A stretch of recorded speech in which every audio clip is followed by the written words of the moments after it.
The next guy we got coming up now is that interview I promised you of Dave Brown, the long one where he shows us his whole collection, page by page. It's great. Here's Dave Brown once again with his entire collection.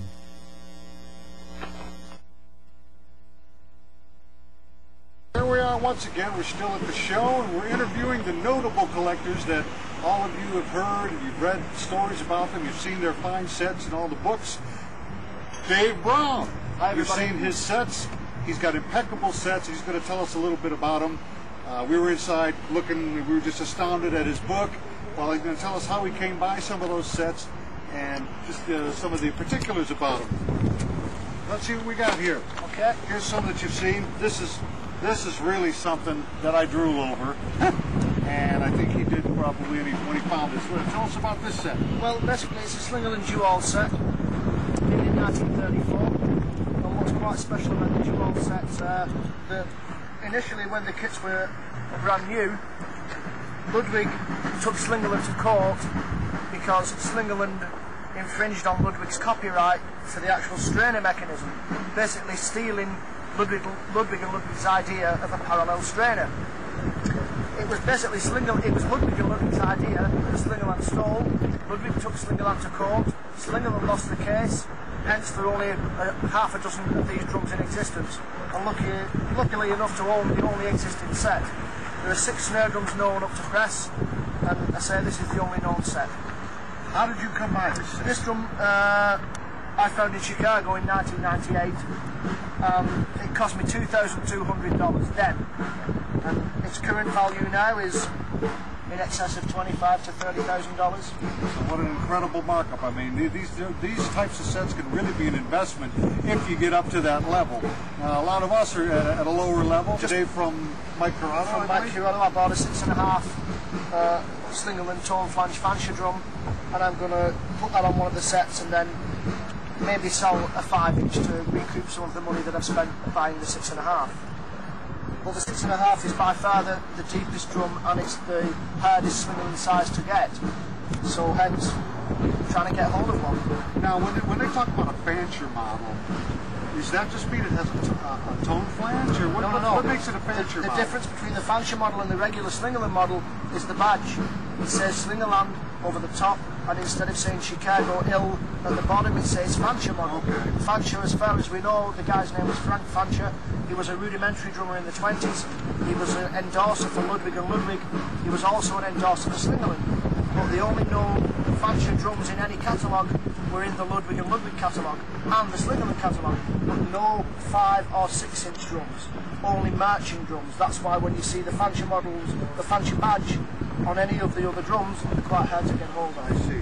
And when you got this set, was all this included? No, not at all. Chinese top, I none of that? bought the set as a snare drum, a bass drum, and one tack bottom head tom.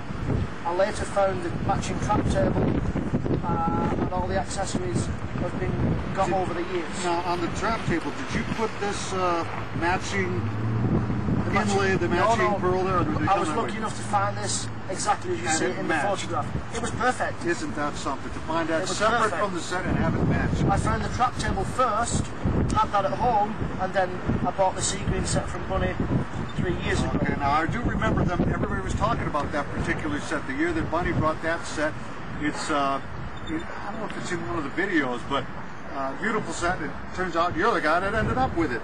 Now this set, as it is, what do you think that set is worth now? As it is with all the accessories, trappings? Yes. and the painted head on the front, even though it's a Ludwig and Ludwig and not a Slingerland, 5,000 to 6,000. Okay. And that's an original head, the windmill head? It is, but Okay. again, it's not Slingerland. Gotcha. Okay. And there is the set, This said head in question. Yeah. So you've got a Slingerland set with a Ludwig head, but these heads were made at the factory, and it's a Ludwig head. A lot of people would just paint their own, but this is what the drum companies offer.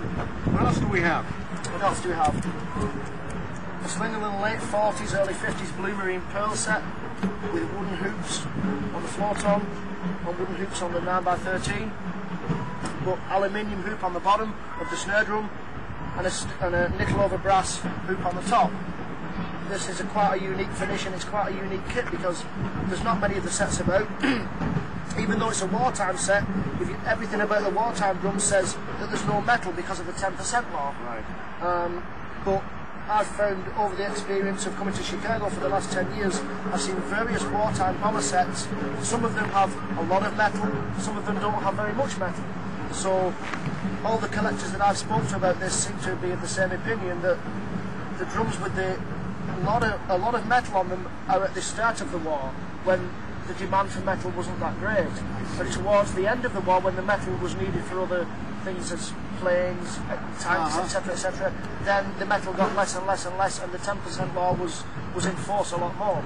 So hence the drums ended up with less metal and more wood. Now, I know you have a set of Slingerland rolling bombers in here. I do, yeah. Which is just basically the epitome of the wartime sets.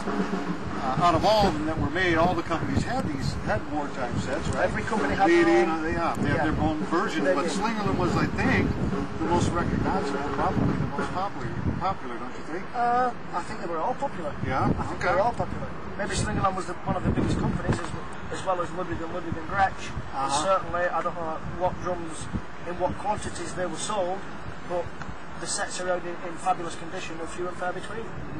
You mentioned before that you have the wooden cradle that set. No, I have the wooden snare drum stand. The snare drum stand, okay. Snare drum stand. Interesting. Okay. Because I think I have one. I just, now that you're saying that's so, I thought you meant there was I've seen the Slingerland rolling bombers, pictures of them with wooden legs and also the metal legs. Yeah. Well, no, I didn't know they did both. Okay, what do we have here? These are the rolling bombers here, Slingerland. Again, I think that this is quite a late wartime set because there's very little metal on the set. Yeah. And this set came with a cradle for the float-on. Oh, it came that way? It came that way. And you could have had this float-on sent back to the factory in the 40s and had wooden legs put on. Okay, I see. I don't have the legs. It's kind of difficult to see this type of stand, but I know what it is. This is This is a harder stand to find than the Leedy cradle. You'll find more of these Leedy cradles around, but this was made specifically by Slingerland. It's made differently, but harder to find. But this is a beautiful set. This set came about quite uniquely. It came from a guy called Frank Weems. Okay. And 5 years ago, when I originally left a deposit for the set, 3 days before the Chicago show, Frank Weems died. John Aldridge of Not So Modern Drummer fame then came to me at the show and said, "Did you hear about Frank's death?" Which I hadn't at the time. And to cut a very long story short, Frank Weems' widow contacted me and said, "I'll return your deposit of $500, which I didn't want. I wanted the drums. Someone had bought all Frank's stock from the shop, and I didn't end up with the set. I thought, I'm never going to see it again. 12 months goes by, I get a telephone call from another guy who says he's bought all the stock from Frank Weems' shop. And inside the snare drum is a handwritten note by Frank with my address and my phone number on to say that I'd left a deposit on it. Fantastic. So the guy phoned me up and said, "Are you still interested in the set?" I said, "Yeah." He said, "But unfortunately I've sold the snare drum to someone else." I said, "You better get it back. You get the snare drum back, I'll buy the set." And luckily he did. Jeez, so what a story. It's quite unusual, the fact that I've actually got it. I have the snare, and I'm messing around with kind of building the rest of it myself. I learned how to make these lugs. I have someone that can reproduce these. It's just because I don't think I'm going to run across a complete set, but I'm having fun doing that. Right. I'll get a Continental white covering from Precision, probably just do it that way. But I would, of course, I wouldn't tell people that it's any kind of original set, but the snare is enough for me, and at least I have a wartime look. Nice drums, and they sound like jungle drums. They do. I've noticed that. I've noticed give them a good whack with a 5B stick, and they sound like a drum. Yeah. They sound like drums sounded in the 40s. Yes, it's that group-ish sound even. It's great. You can't recreate that sound with modern day heads. You need calf. What else do you want to show us? What else do you want to show us? This is interesting.